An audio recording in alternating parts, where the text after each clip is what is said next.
మీ బంగారం తాకట్టులో ఉందా? విడిపించుకోలేక ఇబ్బందులు పడుతున్నారా? అయితే మీ బంగారాన్ని వెంటనే విడిపించి కొంటాం. గణేష్ గోల్డ్.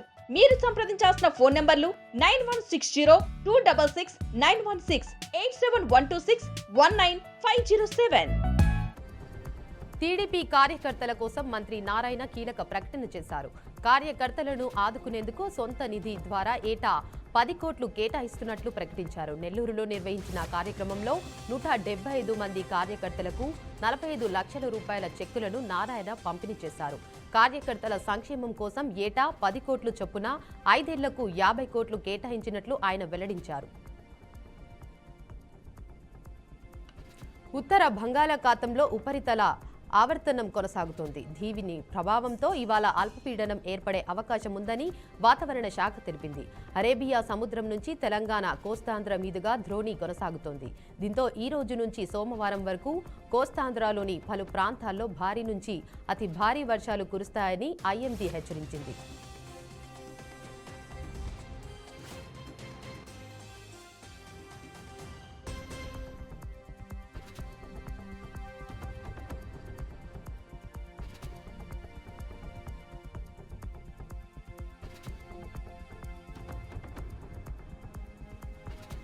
హైదరాబాద్ సిపి ఆదేశాల మేరకు బోరబండ పోలీస్ స్టేషన్ పరిధిలోని పోలీసులు కార్డన్ సెర్చ్ నిర్వహించారు. దాదాపు 220 ఇళ్లు సెర్చ్ చేసినట్లు ఏసీపీ గోవర్ధన్ తెలిపారు. ఈ సెర్చ్ లో సరైన పత్రాలు లేని 29 వాహనాలను సీజ్ చేసినట్లు తెలిపారు. సెర్చ్ లో భాగంగా అక్కడ ఉన్న ప్రజలు ఇబ్బందులను పోలీసు వాళ్ళకి తెలిపినట్లు ఏసీపీ గోవర్ధన్ వెల్లడించారు. ఏలూరు జిల్లా జంగారెడ్డిగూడెం జనసేన కార్యకర్తల సంబరాలతో మార్మోగింది. పవర్ స్టార్ పవన్ కళ్యాణ్ నటించిన హరిహర వీరమల్లు సినిమా విడుదల సందర్భంగా జనసేన ఎమ్మెల్యే బాలరాజు ఆధ్వర్యంలో పలు కార్యక్రమాలు నిర్వహించారు. బనాసంచ డప్పుల మధ్య బైక్ ర్యాలీ నిర్వహించారు. థియేటర్ వద్ద పవన్ కళ్యాణ్ చిత్రపటానికి పాలాభిషేకం చేశారు. సత్తుపల్లి ఆర్టీసీ డిపోలో రవాణా శాఖ ఏర్పాటు చేసిన కార్యక్రమంలో ఎమ్మెల్యే రగమయ్యి పాల్గొన్నారు. ఈ సందర్భంగా ఆమె మాట్లాడుతూ సీఎం రేవంత్ రెడ్డి ప్రవేశపెట్టిన ఉచిత బస్సు ప్రయాణ పథకం ద్వారా చాలా మంది మహిళలకు సహాయకంగా ఉందని పేర్కొన్నారు. రాష్ట్ర వ్యాప్తంగా 200 కోట్ల మంది మహిళలకు ప్రయాణం చేశారని తెలిపారు.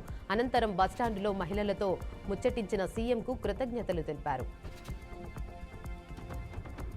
నంద్యాల జిల్లా అహోబిలం దేవస్థానంలో చోటు చేసుకున్న హుండీ దొంగతనాన్ని పోలీసులు ఛేదించారు. దేవాలయం విధులు నిర్వహిస్తున్న 4 వ్యక్తులు హుండీ నుంచి డబ్బులు తొలగించినట్లు తెలిపారు.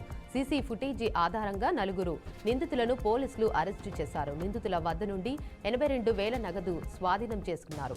దేవాలయాల్లో భద్రతను మరింత కట్టుదిట్టం చేస్తామని పోలీసులు తెలిపారు. కృష్ణా జిల్లా పామూరులో జరిగిన సుపరిపాలనలో తొలి అడుగు కార్యక్రమంలో మంత్రి ఢోలా వీరాంజనేయులు పాల్గొన్నారు. ఇంటింటి ప్రచారంతో భాగంగా కరపత్రాలు పంపిణీ చేశారు. ఈ కార్యక్రమంలో మంత్రి మాట్లాడుతూ కూటమి ప్రభుత్వం అందించిన సంక్షేమం, అభివృద్ధిని ప్రజలు చూడగలిగారని తెలిపారు. ఎస్సీ, ఎస్టీ, బీసీ సంక్షేమానికి కట్టుబడి ఉన్నామని పేర్కొన్నారు. ఉచిత బస్సు ప్రయాణ పథకం ద్వారా అమల్లోకి వస్తుందని వెల్లడించారు.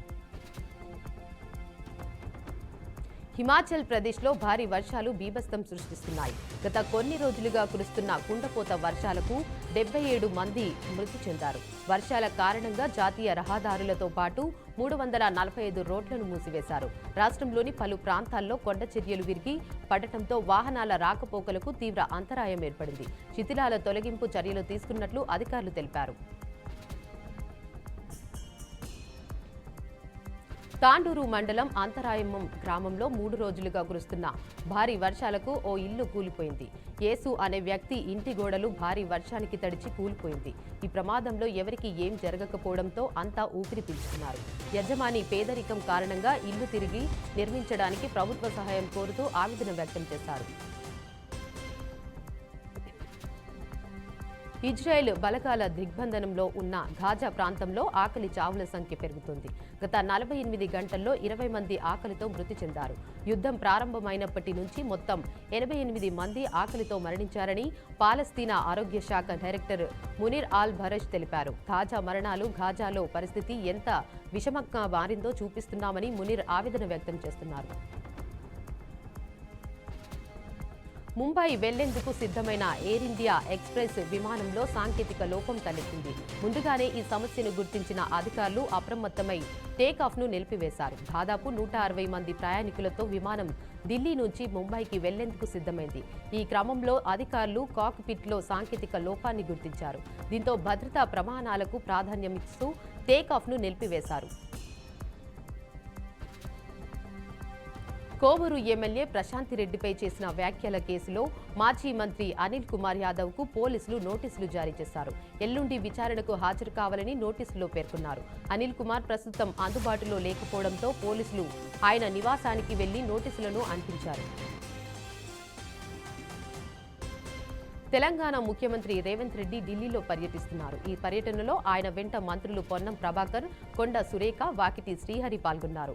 సీఎం రేవంత్ బృందం కాంగ్రెస్ జాతీయ అధ్యక్షుడు మల్లికార్జున ఖర్గే, రాహుల్ గాంధీ, మీనాక్షి నటరాజన్తో సమావేశం కానున్నారు. ఈ భేటీలో కులగణన, బీసీ రిజర్వేషన్ల పెంపు, ఇతర సామాజిక న్యాయ అంశాలపై నేతలు విశ్లేషణాత్మకంగా వివరించనున్నారు. ఫోన్ ట్యాపింగ్ కేసులో విచారణకు హాజరు కావాల్సిన బీజేపీ నేత బండి సంజయ్ విచారణను వాయిదా వేసుకున్నారు. పార్లమెంటు సమావేశాలు కొనసాగుతున్న నేపథ్యంలో ఈ రోజు విచారణకు హాజరు కాలేరని బండి సంజయ్ సిట్ అధికారులను సమాచారం అందించారు. జులై 28న విచారణకు తప్పకుండా హాజరవుతానని తెలిపారు. ఈ కేసులో బండి సంజయ్ స్టేట్మెంట్ను నమోదు చేసేందుకు సిట్ అధికారులు సిద్ధంగా ఉన్నారు. బాపట్ల జిల్లా ఈపూరుపాలెంలో జరిగిన సుపరిపాలనలో తొలి అడుగు కార్యక్రమంలో ఎమ్మెల్యే కొండయ్య పాల్గొన్నారు. ఇంటింటికి వెళ్లి కరపత్రాలు పంపిణీ చేశారు. కార్యక్రమానికి ప్రజల నుండి విశేష స్పందన లభిస్తోందని ఎమ్మెల్యే తెలిపారు. మాజీ సీఎం జగన్ నాసిరకం మద్యం అమ్మకాల ద్వారా వేల కోట్ల రూపాయలు దోచుకున్నారని విమర్శించారు.